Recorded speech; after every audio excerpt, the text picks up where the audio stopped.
मैं आपको अपने चैनल शिवाजी मिसाइल में वेलकम करती हूँ। जिन दोस्तों ने अभी तक मेरे चैनल शिवाजी मिसाइल को सब्सक्राइब नहीं किया उनसे मैं रिक्वेस्ट करती हूँ कि प्लीज जल्दी से मेरे चैनल शिवाजी मिसाइल को लाइक करें, सब्सक्राइब करें और अपने दोस्तों में इसकी लिंक शेयर करें। आज का जो हमारा टॉपिक है ये डिस्कस करेंगे कि ऐसी कौन सी रीज़न है जिसकी वजह से प्रेगनेंसी नहीं होती है। तो मैं कुछ रीज़न आपके सामने डिस्कस करूँगी। ये कुछ मेरा एक्सपीरियंस भी है और कुछ मेरी रिसर्च है, लेकिन इसमें कोई भी मेडिकल एडवाइस नहीं है। तो लेट्स डिस्कस। सबसे पहले जो है रीज़न है मोस्ट कॉमन जिसकी वजह से प्रेगनेंसी में थोड़ा सा डिफ़िकल्टीज आती है, वो आपकी एज है। एज फैक्टर ऐसा है कि जिसकी वजह से प्रेगनेंसी आपकी कभी कभार जो है वो लेट हो जाती है। उसमें क्या होता है कि जब भी आप जैसे जैसे आपकी एज बढ़ती जाती है, आपकी जो क्वालिटी ऑफ एग्स होती है, क्वालिटी ऑफ स्पर्म्स जो होते हैं वो कम होता जाता है, वो लो होता जाता है।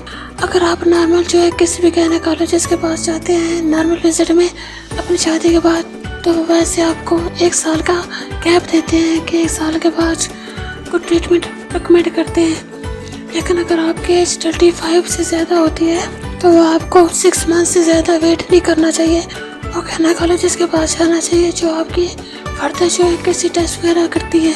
इसलिए जो है वो बहुत ज़्यादा फैक्टर है जो कि आपकी प्रेगनेंसी पे बहुत ज़्यादा इफेक्ट करता है। सेकंड जो हमारा पॉइंट है वो है इसमें क्या होता है कि जितने भी कपल्स कुछ ऐसे होते हैं जो अपनी जॉब की वजह से काफ़ी बिजी होते हैं या फिर उन्हें एक सिटी से दूसरी सिटी जाना पड़ता है, तो उसकी वजह से क्या होता है कि उनके रिलेशनशिप में डिस्टेंस आ जाता है। तो ऐसी सूरत हाल में ऐसा नहीं होता है कि आपने इस टाइम में भी 1 साल का वेट करना है, लेकिन 1 साल में आपका रिलेशन काफ़ी गैप्स आ रहे हैं, तो इसमें आप ये नहीं कह सकते हैं कि 1 साल हम वेट करेंगे इसके बाद हम गायनेकोलॉजिस्ट के पास जाएंगे। डिस्टेंस रिलेशनशिप होंगे तो प्रेगनेंसी कैसे होगी।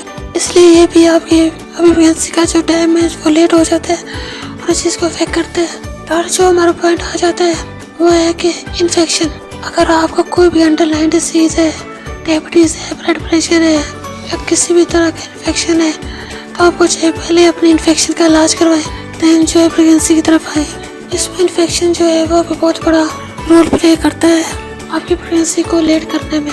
नेक्स्ट हमारा पॉइंट आ जाता है जो आजकल मोस्ट कॉमन है वो भी ओबेसिटी मतलब मोटापा। इसमें क्या होता है कि जो कपल्स ओवरवेट होते हैं वो काफ़ी ज़्यादा खास तौर पर खातन ओवरवेट हैं, उनकी प्रेगनेंसी में बहुत ज़्यादा डिफ़िकल्टीज आती हैं। होता क्या है कि जब आप मोटे होते हैं आपको काफ़ी ज़्यादा फैट्स की सिमुलेशन होती है, वो जो फैट्स होते हैं कोई ना कोई हार्मोन्स ऐसे रिलीज करते हैं जो आपके नॉर्मल जो है आपका हार्मोन जो है वो बैलेंस होते हैं इनबैलेंस कर देते हैं, जो कि प्रेगनेंसी को इफेक्ट।